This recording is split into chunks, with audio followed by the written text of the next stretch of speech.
Gentlemen, cartoons are commodities that attract loyal viewing behavior amongst varied demographic segments, resulting in substantial revenue potential and Suffering succotash! What in Sam Hill are you talking about?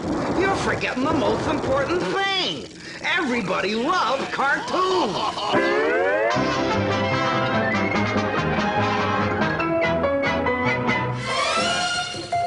Meet George Jetson. Top Cat. The most effectual Top Cat.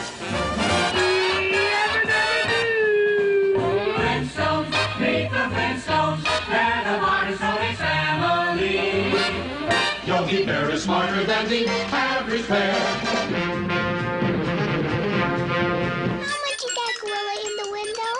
Get yourself all set. Tune up your TV set for Huckleberry Hound. Cartoons. Where would TV be without them? Ah, there it is. Sure, there's a lot of choice on cable these days, but you can always count on people of all ages tuning in to their old favorites. Hey, a great idea just hit us. How about an all-cartoon network? Terrific! Turner has the greatest cartoons ever made. Our collection includes the best of the Warner Brothers classics, Bugs Bunny, Daffy Duck, and Porky Pig. That's all, folks. That's not all. There's also our old friend Popeye. Here's me past record, folks, which speaks for itself. Plus all the MGM stars, Tom and Jerry, Screwy Squirrel, Barney Bear, and Droopy. Hooray. And since we just bought Hanna-Barbera, Turner now owns hundreds of memorable characters that are household names to families around the world. Barney. Fred. Boo-boo. Yogi. Boo-boo. Quick Straw. Boo-boo. Will people tune in an all-cartoon network? Sure. Right now, ratings are consistently strong on all cable cartoon shows. Wherever and whenever tunes run on cable, they perform well. Did you ever have the feeling you was being watched? So, who's going to watch the Cartoon Network? Well, the current baby boom means more kids are watching cable than ever before. But right now they have only one choice, Nickelodeon.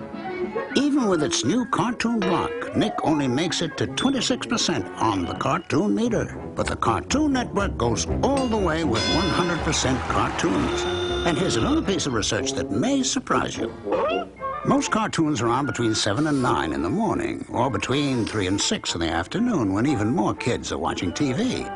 But it turns out that the highest part levels, people using televisions for kids 2 to 11, is here, between 8 and 10 at night. But guess what? No cartoons. Nobody has programming for kids in the very period when most kids are watching, except the Cartoon Network. And don't you forget it. Even though other business is soft this year, ad revenues are up on kids' shows. Throughout cable, most children's programs are completely sold out. Now that NBC is getting out of Saturday morning kid vid, the demand for cable airtime will be even higher. With the original baby boomers spending more on their kids these days, it's a booming market. And speaking of baby boomers, they're tuning in themselves. Cartoons aren't just for kids. They're for us adults, too. On average, the audience for cartoons on cable is made up of 46.7% kids. But guess how many adults are watching? 10%? 20%? Not even close. The cartoon audience is a whopping 44.6% adults. That's about one adult for every kid watching. And why not? We grew up on cartoons.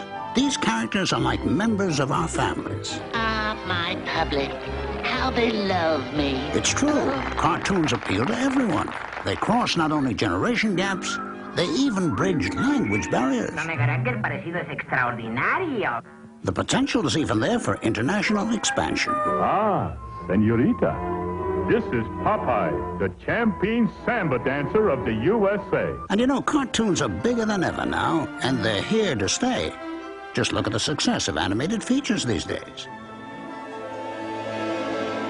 By now, you see why the Cartoon Network is a good idea.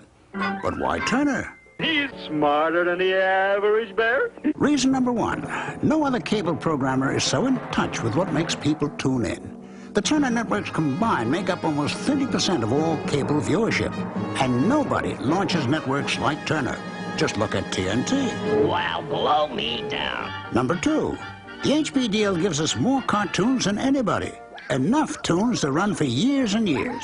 It brings our cartoon collection up to over 3,000 half-hours of tune tonnage. What more could a guy ask for? This is own programming, not least, so we never have to worry about scrounging for shows or bidding against the competition. What will happen to those other startup channels when their programming licenses run out in a few years? Along with the existing cartoons, we've also got Hanna-Barbera's active animation studio. And there's nothing mere about this. They're already busy making new tunes that will end up on the Cartoon Network in the years ahead. I'm a cop who's a carp. Number 3. With such a large cartoon library, only Turner is capable of launching an all-tune network. So no matter who else shows cartoons, Turner will become the undeniable cartoon source for children of yesterday, today, and tomorrow. The Cartoon Network is also good news for cable systems. It will help your basic retention because tunes give your subs one more reason to feel good about having cable.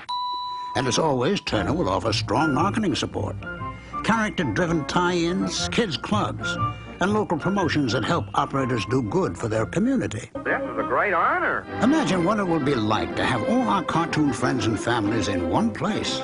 We have the opportunity to bring those characters we love to generations of kids all across America. Good night, dear old Dad. Daddy. Father! Come on, little Pebbly Pooh. Good night, my sons, my sons. The Cartoon Network.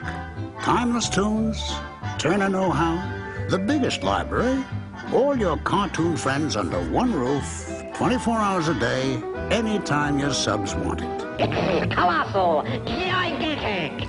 Or I believe you'll conclude that emerging loyal viewing habits will provide revenue generation. Not you again, you varmint! I can't take your nonsense! Can't you get it through your thick skull? People love cartoons! Why, I ought to blast you!